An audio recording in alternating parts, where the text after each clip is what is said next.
Welcome to C1 Insider, your resource from CrativeOne for staying up to date on the latest tax, legal, and regulatory changes that could affect you, your practice, and your clients.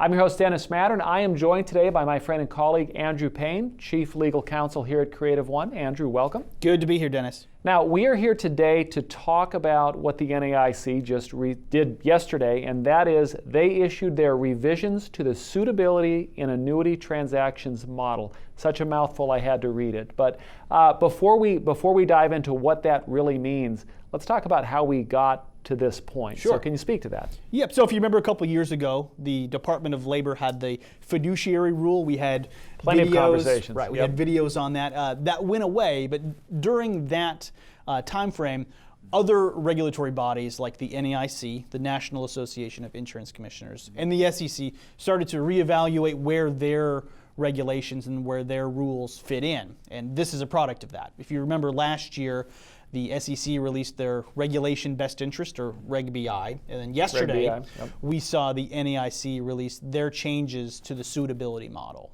And in just a nutshell, can you talk a little bit about the function that the NAIC plays? Sure. The NAIC is a group of insurance commissioners that represent the states in the country, and they get together and they do a lot of things, but primarily they put together model rules for other states to follow. They are really the experts in the field, and one of the primary goals of doing that is for uniformity. Absolutely. Once the DOL fiduciary rule went away, there was a real risk that each of the states would do something a little bit different, or maybe quite significantly different from each other, and that would create a patchwork of regulation across the country. That would really hinder. I think we can all agree that's not the direction we wanted to go. 100%. So the NAIC stepped in, spent 3 years on it, collected all the information, talked to all the relevant parties, and put this model together that said this is the way we think it should go. So it's not necessarily the law of the land right now, but usually the states follow through. When they did this 10 years ago,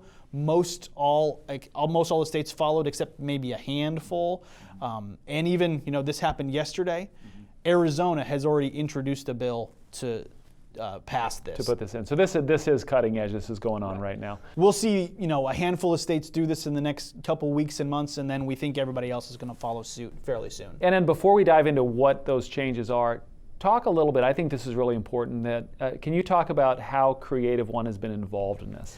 We've been involved since day one. We've been involved because primarily we wanted to make sure that independent insurance agents had a seat at the table and were represented in this process. And we had a couple of goals.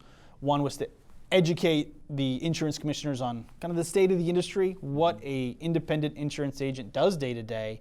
And second, to identify red flags. If we saw something that wasn't workable, they needed to know about it, and they needed to know how this would affect the industry. And so we did comment letters, provided testimony, met with individual insurance commissioners to tell them our story, and we provided the leadership in trade associations that were intimately involved in crafting this model line by line, word by word. And I think that the NAIC came up with something that's workable for our industry. Good. And I think it is super important to really point out that fact, because we are there, just like CrativeOne partners with producers to help them with their business, we're partnering with really the regulators to make sure that they're seeing things in the correct light, that are, like you said, that there's a seat at the table, that they're seeing things from our perspective.